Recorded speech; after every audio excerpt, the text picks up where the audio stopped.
Welcome back to 120 Minutes. I'm Matt Pinfield, and I'm here with Chris, Liam, and Kelly of the Sneaker Pimps. Welcome. It's good to have you here finally. And I want to start off right away, Liam, by asking you about the title of the album. Where did you get the title for Becoming X? Well, it's actually a philosophy reference, but it's X really stands for anything you want it to, really. It's like a variable, a cultural kind of oddity. So X could be Generation X, it could be a kiss, a cross, anything you like, really.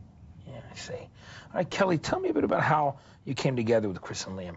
And rumor has it that they actually found you in a bar you were singing with a band. Tell me a bit about that band and how the relationship began. Well, I was started when I was about 16, singing with various people, a lot of punk bands and stuff. And I joined this band, and Liam and Chris happened to have a friend in Birmingham who saw me singing in the band and told them that they should come and see, because they were looking for a singer for some time.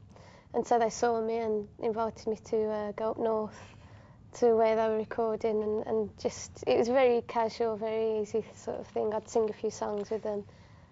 It just started from there. It was great. Did you have a lot of the songs ahead of time, or was it just some music beds at that point? Yeah, the whole album was generally written before Kelly came along, and we weren't too happy about singing it ourselves, and we want something quite interesting going on. So we went and saw her, and she was just what we wanted. Yeah. Stuck her in a cupboard up north. It turned out really great too, as well. It seemed like it was a definite marriage made to be. We'll be talking more with the Sneaker Pimps, but first take a look at the latest video from the Crystal Method. Although the duo, comprised of Ken Jordan and Scott Kirkland, has remixed tracks for numerous artists, including Moby and Black Grape, it was only just recently that they released their own album. Let's take a look at the latest video off their debut, Vegas. Here's the Crystal Method with Busy Child on 120 Minutes.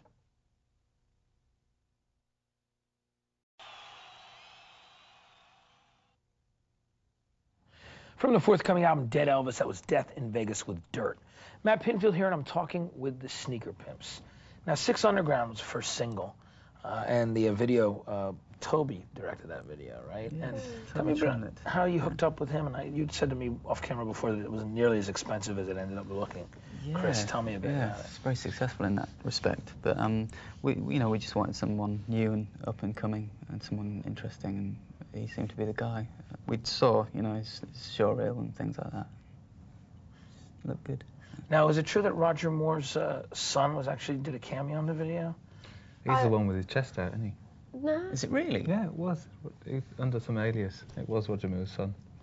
Was it? Yeah. I guess it wasn't. Which I think is very interesting. And then you compare that to the fact that actually it was part of the Saints soundtrack, too. Yeah. Small world. Yeah, how did you end up hooking up with that? Was that something that you were approached about to do? Or to donate a track for? How did that come about? Yeah, I mean, I think that what it was in the end, the director really loved the track, and he seemed to think that it fit the scene. I don't know why, but he seemed to think it did, and he asked us if we wanted to do it. It's like, yeah. Yeah, we're plagued by that film now. It's on every time on a plane. It's can't go away from it. And you hear your music every time the headphone goes on. God, it's in the promo too, and it's in like the intro reel, the trailer, right? So it's there. Wow, that's great though. We'll be back with the Sneaker Pimps in just a bit. Until then, check out the top 10 singles on alternative music around America this week.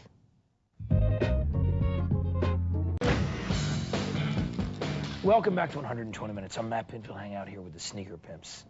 Now, the name Sneaker Pimps, from what I understand, has a Beastie Boys connection. Is that true? Yeah, it's one of Mike D's unmusical friends who's sent around America finding old trainers, old running shoes, and he's their sneaker pimp. Do you ever read Grand Royal magazine or any of that stuff? Yeah, we do. Yeah, it's a bit boring, but it's... Actually, there's some good stuff in it. I guess it's sometimes... No, it's a cult mag. It's good.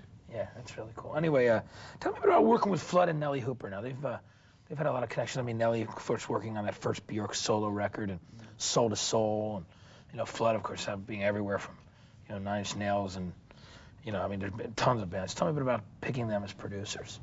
I think we just wanted to work with people we really respected, and fortunately they liked our stuff and wanted to do it for peanuts. So we got in the studio, sort of home studio with Flood, and didn't actually work directly with Nelly Hooper, but... Who didn't want to do it for peanuts? Cashew nuts was... Yeah. Wanted big bucks? Not as big as he usually commands, but...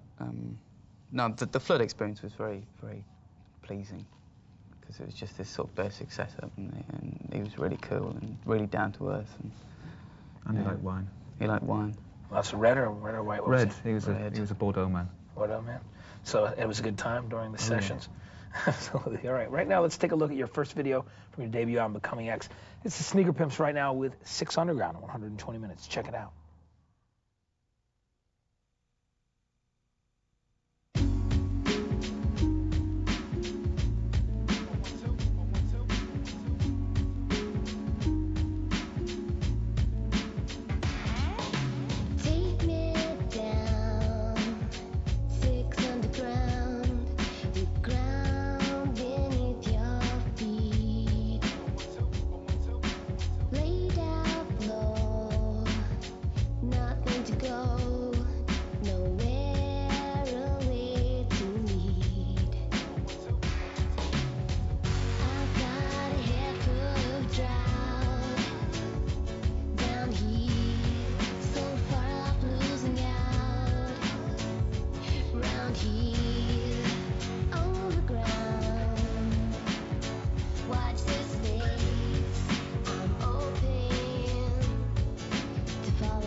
We'll have the latest from Our Lady Peace in just a bit. Welcome back to 120 Minutes. I'm Matt Pinfield, and I'm still here with Chris, Liam, and Kelly from the Sneaker Pimps.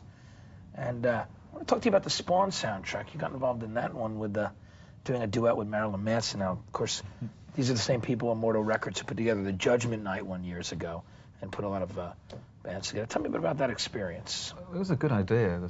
I mean, the initial idea was to have a collaboration between kind of dance acts and rock acts, and Goldie was doing Metallica, and we thought, this is a good idea. But unfortunately, when the mixdown was done, we weren't present, so it wasn't quite what we expected, the final product. And actually, I'd done some singing parts on there. And when we decided to do our own mix, because we weren't at all happy with the final mix, and they didn't actually send the bits that I'd done. They sent Marilyn Manson doing the bits that I'd originally done. So I was quite astounded at his arrogance in doing that. So it was kind of a weird situation all the way around. Yeah. Touchy. I guess it can be sometimes, you know what I mean? When people do those collaborative things, if everybody's not involved in the whole production from start to finish. So. I think it learned us a lesson. I think it was the first time we'd actually collaborated as a group with another group. And I think now we're a lot more choosy who we collaborate with. I understand. I think it's just the aspect of trying to be a little more in control of what you're doing. And we were quite naive when it came to that. So. Yeah, well, there's always the next time around, right? Yeah. Now, you just finished up touring with Beck. How did that go? An Aphex Twin. Was that a good thing for you guys to do? Was it fun? That was great. And now you're going to do your own tour at this point. Let's quickly, I just wanted to bring up the fact that I've read that Kraftwerk have been a very big early influence in you. Yeah, definitely. Yeah, when I was 11, my brother bought me a Kraftwerk LP for my Christmas present. Was it Trans-Europe Express or Autobahn? That was Computer World. Oh, later one, yeah. Which I cursed him for at the time, but it became one of my biggest influences.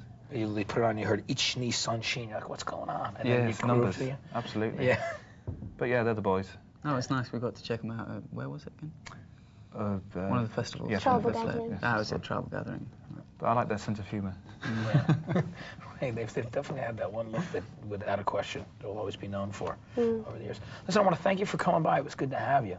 Pleasure Good luck to with be the here. rest of your Thank you very tour. much. Thank you. Definitely. And I want to tell people, definitely check out the Sneaker Pimps debut album, Becoming X. It's an excellent one. And up next, got the latest from Moloko from their debut album, Do You Like My Tight Sweater? Here's fun for me on 120 Minutes. Thanks again for coming by. Thank you.